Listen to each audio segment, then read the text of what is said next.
A FAM production. Furniture and mattress. FAM.news. The middle is absolute death. We're going to talk about door swings, dropping, and what you need to do to make sure your mattress business thrives. The Dos Marcos Show begins in 60 seconds. Driven entrepreneurs, listen up. It's time to team up with Nationwide Marketing Group, North America's most successful network of independent retailers.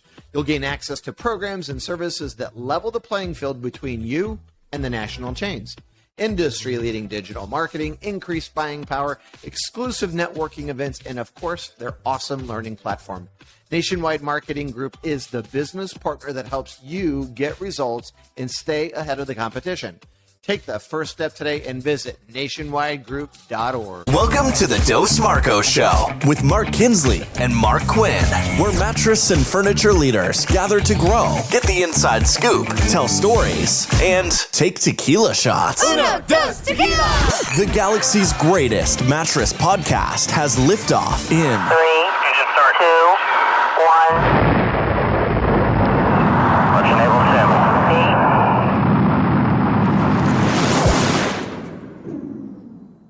Got a couple of headlines I want you to check out up on fam.news. Yep, fam.news, that's where all the action is. Corsicana hired an industry veteran as the new CEO. You know him as Eric Ray. Also, Nationwide Marketing Group earns the Energy Star Partner of the Year. Check out that story. That's a big deal. And a past podcast you don't want to miss. We got a lot of feedback, a lot of text messages to our podium number about biophilia, neuroaesthetics, and the science of designing health into the home. It was really great to have Mike Peterson on the show and Linda Kafka. So check all that out at fam.news. And then also, Craig Lefew, delivering frictionless financing. Is there such a thing? How Qualify is getting more customers to say yes on the first try. Quinn, I don't know if I've heard of anything that has made my day more in a long time than what you told me happened with your son, Nick, this past weekend. I mean, I'm talking to the father of one of the fastest kids in the country, the father of the fastest kid in the state of Arkansas. That's a huge deal. Which is shocking knowing me, right, that he is my son. I joke, I'm solid B team, all the way, right? But no, Nick's fast. He's actually, so in 6A, he's a state champion in the 400 meter. He ran a 49. And then in the state of Arkansas, because there's some kids at private schools, I think they edged him out. So he's the third fastest in the state, but one of the top, you're right, one of the top in the country. But anyway, he's so fun. But Kinsley, here's what the best part of it was for me. Because he set a new school record in his own PR, state champion in the 400, but then he got state champion in the 4x4, right? And so they took first place there too. Two really big things about this weekend for him, and they apply to everyone, right? He was getting discouraged this year because he'd put so much time and effort in. And he had broken 50 seconds on the 500-meter run before, but this year he had not. So all this hard work, he couldn't get over his PR, personal record of 6'4" on the high jump, and he could not get past or get faster than 50 seconds. Well, here's a kid who's working every single day, beating his brains out. And the last meet of the year, he just crushes it on all the different things he had been working on. And so the lesson for him was, it's consistency over time. It is you in my head telling me it's doing 100 podcast episodes before you ever monetize it. It's every day going to work and putting the effort in, and then it will catch up with you. If you're making the commitment and you're doing the work, it will catch up with you. So I loved that he learned that lesson and the joy that came from it, and to see his eyes when he got across that finish line, that big hug at the end. And then the second thing was another really great lesson, which is, he wanted more than anything to win the 4x4 because of the people on the team. It was about them more than it was for him. He got the baton. He was way behind. He was the last leg. He had a lot of room to make up for, and all he could think about the whole way was, winning, because two of the kids on his 4x4 team were seniors. And so he's like, they're never going to get a chance to win the state championship in this event. So in his head, it's all about, let's catch it for my friends so they can win. And so my point is, there's purpose in that. And that's a great game to play with yourself at business or in athletics. Give yourself a reason to want to win, and that's what he did. So I love it. There's so many lessons, isn't there, Kinsley, in sports and how they bounce back to life. It's so cool. And I'm going to tell you, from just an athleticism standpoint, Nick gets that. You sent me the video. I watched it. Tara and I are sitting there just about to tear up because we're so proud of him. Nick gets this baton, and the distance he had to cover, the gap that he had to close to chase down this kid in front of him who was very fast was almost insurmountable. I saw it, and I thought, how on earth is Nick going to catch up to this kid, let alone pass him? You know, get within steps of him would have been a remarkable accomplishment. But Nick, I mean, just chipped away. And this kid is blazing fast out front. Nick starts closing the gap. They go around that third turn, and you can hear it in your voice. You get excited. And Nick has a chance at this point. He's closed the gap enough where he has a chance. And then he just turned on the afterburners, and you could see he left every ounce of himself on that track to make sure that he won it for his friends. I'm so proud of him. And, I mean, you and your family have to be proud of him. He's such a good kid. Yeah, thanks, man. I am so proud of him. And here's the funny backstory. I said, because I ask him a lot, I'm like, what were you thinking during the race? He's like, well, I thought I was screwed because I had a lot to make up. And the kid he was chasing down, he had been racing all year. And Nick has beat him consistently, but not by a lot, right? So he knew to catch that kid who was a great runner. So he said about 200 meters into the 400, he's like, I was so tired. It was my 5th event of the day. And he said, I thought, man, second is really good. We're going to get points. And then he thought about his friends. He's like, bullshit. And like he dug down. And on the third turn, he started closing the gap to your point. I'm like, he's going to win. Because at that point, he saw that, and you hang in there no matter what the race is. And you don't let your brain tell you no. And you say, no, I'm going to. So it's just that perseverance. It's when you start feeling the pain, you start feeling tired, you start feeling discouraged, the lessons he's learning as a kid and an athlete, I'm just so thrilled. And that's why I love when kids are competing in any way, not just athletics, but could be academic contests or, debate clubs or band competitions, any kind of competition. It just teaches you so much. And I love that for kids. And I love to see them growing from it. So, man, thank you. Appreciate it. I showed him your text. He loves you and Tara so much. So thanks for sending that. I showed it to him, but he loved that. And what a great lesson, too, as we just think about this podcast and the encouragement that we try to give people, that Nick really wanted that race with his friends, because the 4x4 is with, 3 other athletes. It's not just you out there running for the glory with the flag draped around your back at the very end. It's your entire team. And, you and I talked about the joy of writing the book many times, and the joy of doing this podcast is, if something good or bad or indifferent happens, we have each other to celebrate with. And to have a track team with so many individual events, and Nick wanted to give that to his friends and to celebrate with his friends, it just speaks to his character, speaks to his father and his mother and his sister too, and his grandparents. So proud of you, Nick. Man,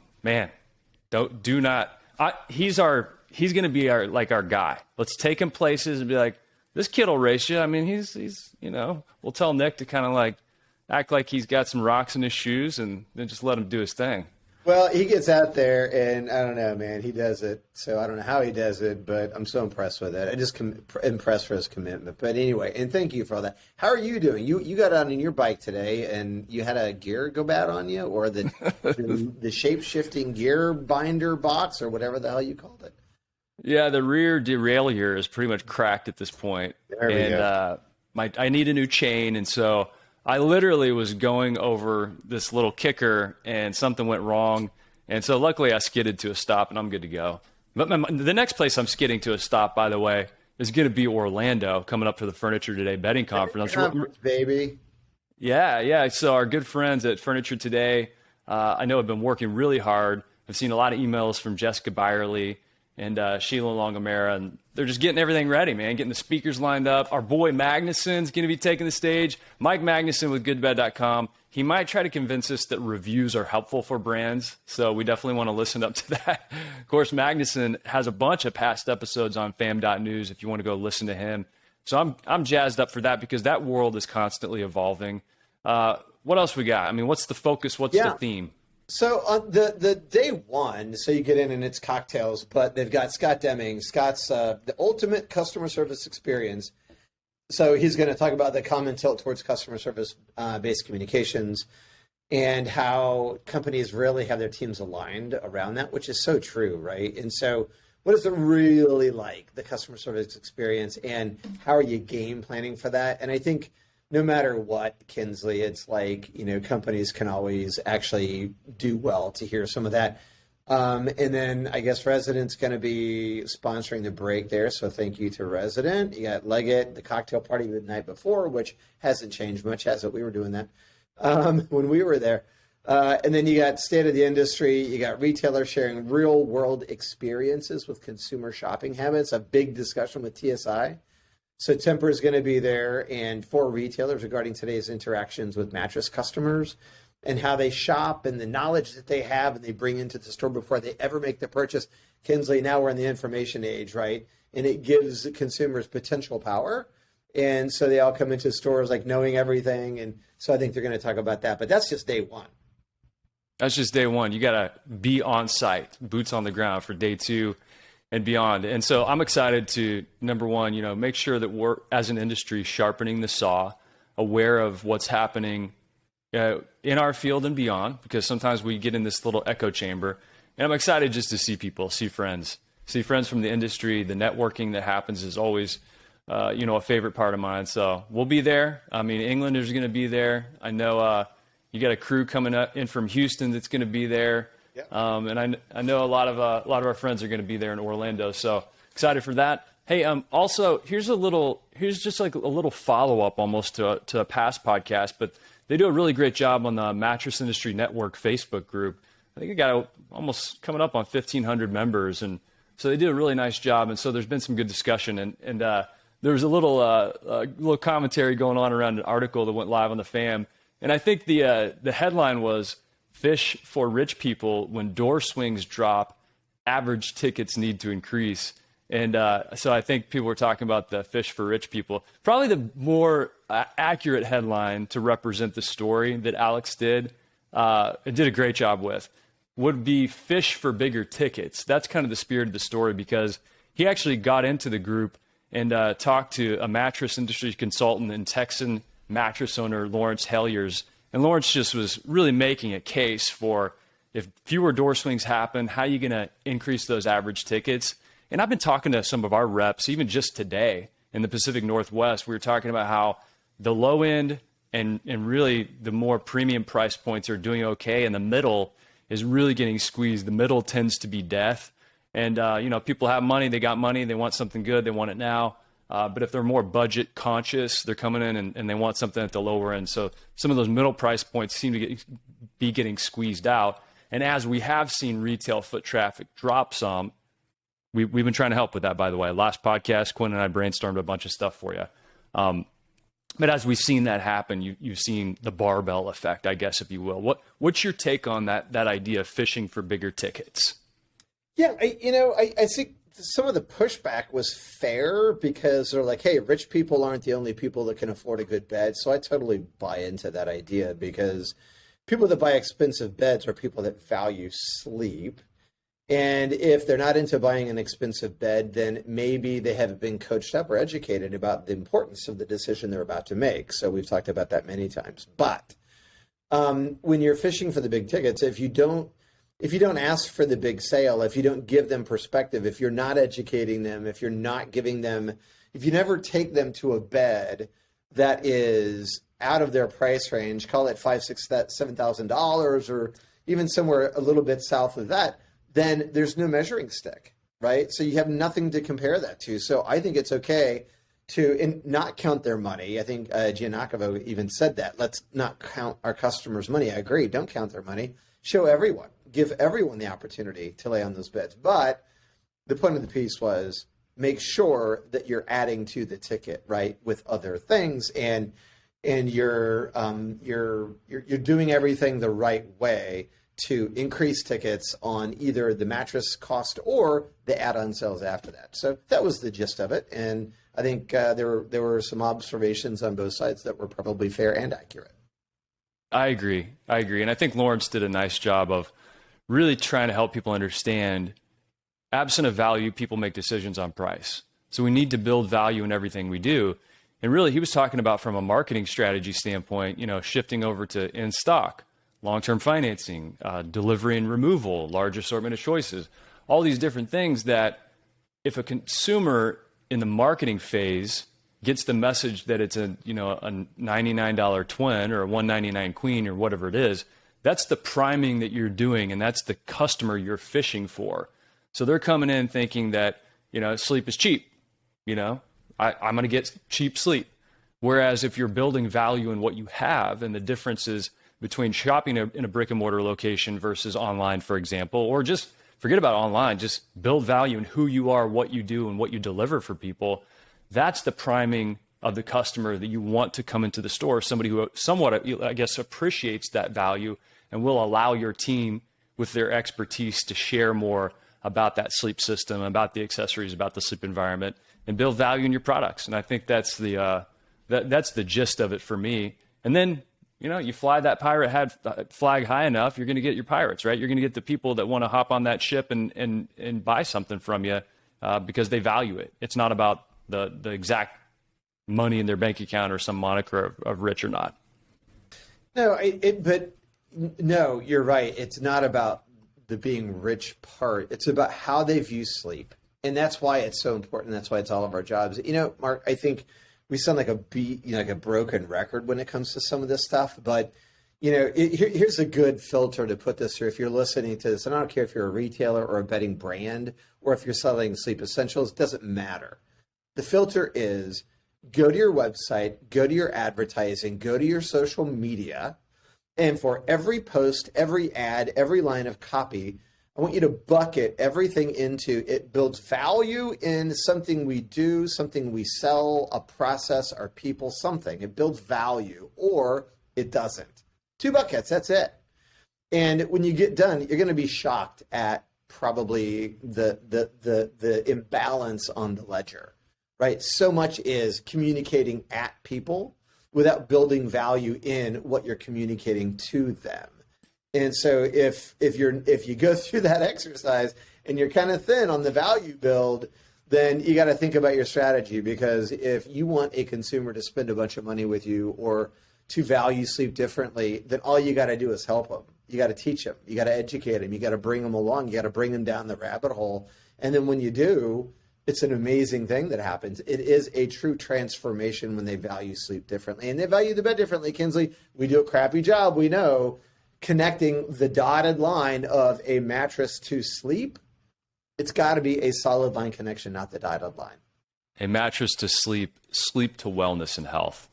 That needs to be firmly established. And I would also add to that, Quinn, challenge your suppliers, your vendors, your manufacturers to build value in what they do. One of the things that we started asking for in the fam is, what is this? Why is it different? And how do I sell it? Because we're trying to speak to a retail audience and help them take these products and better sell them at retail. Well, you got to get that stuff to cascade down from you as a mattress manufacturer all the way to falling out of an RSA's mouth and then it making sense to a consumer. So if you go to your manufacturer's websites and there's not information there that builds value and then helps you build value in those products, it's a fail. And I had one of the greatest compliments recently whenever I got my hands on a PDF that was a training document around our Englander line of products. And this retailer said to me, there is so much great information on Englander.com that I didn't even remember was there. I had to go back through the site, extract a lot of that, repurpose it a little bit for our selling environment, but the information stood on its own. And if you don't have a story to tell, you don't have anything to sell. And so that was a great compliment. But do this with, I don't care if it's accessories people, mattress makers, or somebody that's supplying something. They need to build value in what they do, because you're going to be able to bake that into something meaningful for your retail and your consumer environment. So I think if we do this as a whole, Like everybody in that chain of communication can help each other along the way. You know, I love about what you said there, Mark, is that you're like, okay, go to your suppliers and have them do what they can do, right? But like where my head went there also is also ask them.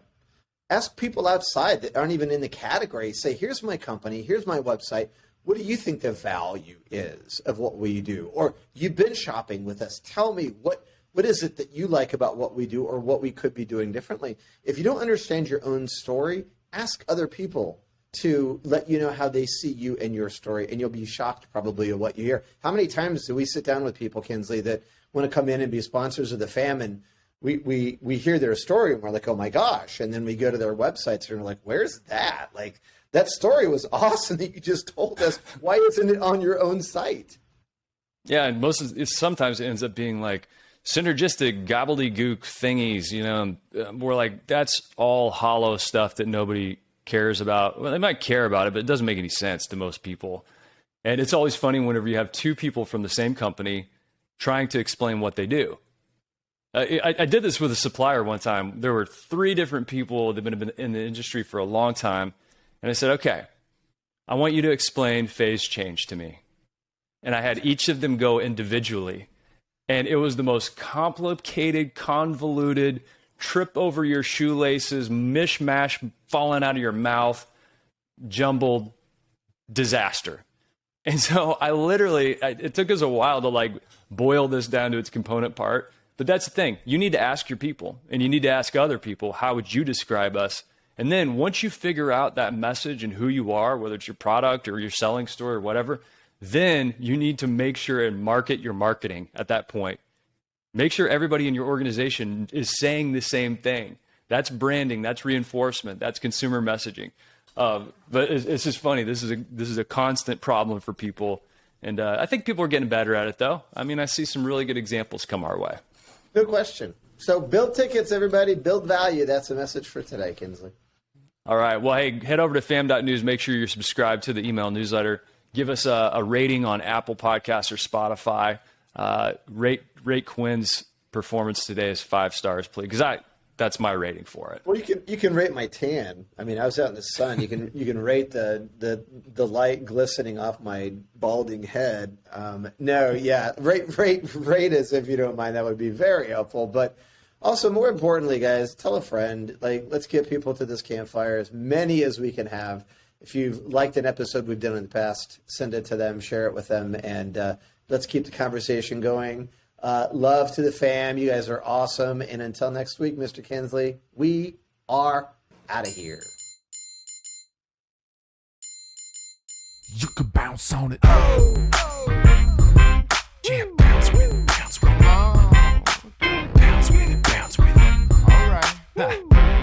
What is a hybrid? It's like peanut butter jelly, peanut butter chocolate. Hybrid so tight, there's no way that you could topple it. Hybrid on my wrist, that's a calculator watch. We add ourselves together and we take it up a notch. Got the airflow, yo, keep you cool as it get. Visco foam alone to make you drip sweat. Get a hybrid mattress, yes, you'll get better rest.